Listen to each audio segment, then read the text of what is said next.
15 মে 2026। আমি দুপুরবেলার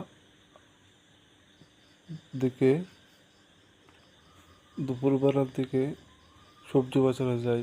11:30 মানে 11:45 দিকে। তখন একটা লোক অসুস্থ হয়ে যায় সবজি বাজার সেটের মধ্যে। একজন ব্যবসায়ী। তখন আমি ফায়ার সার্ভিসকে ফোন করি। ফোন করার পর ফায়ার সার্ভিস তারা বলছে আসবে। তারপর আমি অবস্থা দেখছি খারাপ দেখে আবার ফোন করি। লোকটা মুখে ফেনার মতো বেরিয়ে আসে। অসুস্থ রোগীটা একজন উপজাতি পুরুষ। বেরিয়ে আবার ফোন করি, বলছে পাঠিয়ে দিয়েছি, আচ্ছা। থেকে আমি আবার সবজি বাজার দিকে আমি গেটের দিকে যাচ্ছি, দিকে আসছে। তখন ফায়ার সার্ভিসের অ্যাম্বুলেন্সটা স্যালেন বাজিয়ে আসে। কিন্তু সিপিএম অফিসে, যে পার্টি অফিস, সেখানে মিটিং করছে, ভাষণ দিচ্ছে। অ্যাম্বুলেন্সের গাড়িটা দেখছে এখানে দাঁড়িয়ে আছে, তখনও মাইকটা বন্ধ করেনি।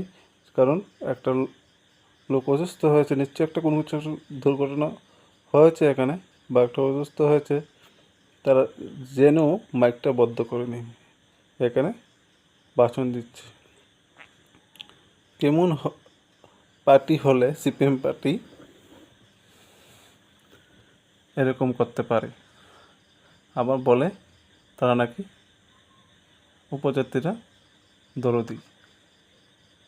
তো আজকের তো প্রমাণ হয়ে গেল তারা মাইকটা বন্ধ করেনি। যে একটা অসুস্থ হয়েছে বা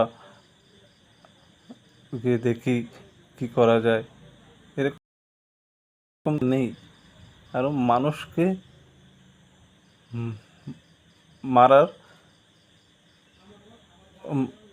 প্ল্যান ভালো জানে সিপিএম।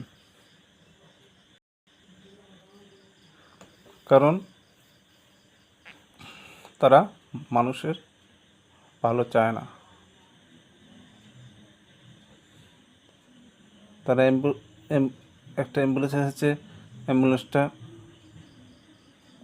দেখছে পার্টি অফিসের উল্টো দিকে আছে, তারা শুনেছে কিন্তু মাইকটা বন্ধ করেনি।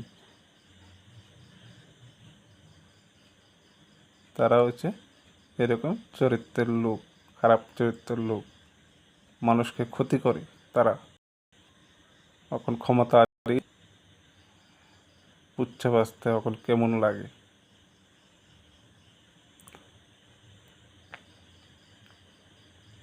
জয় হিন্দ।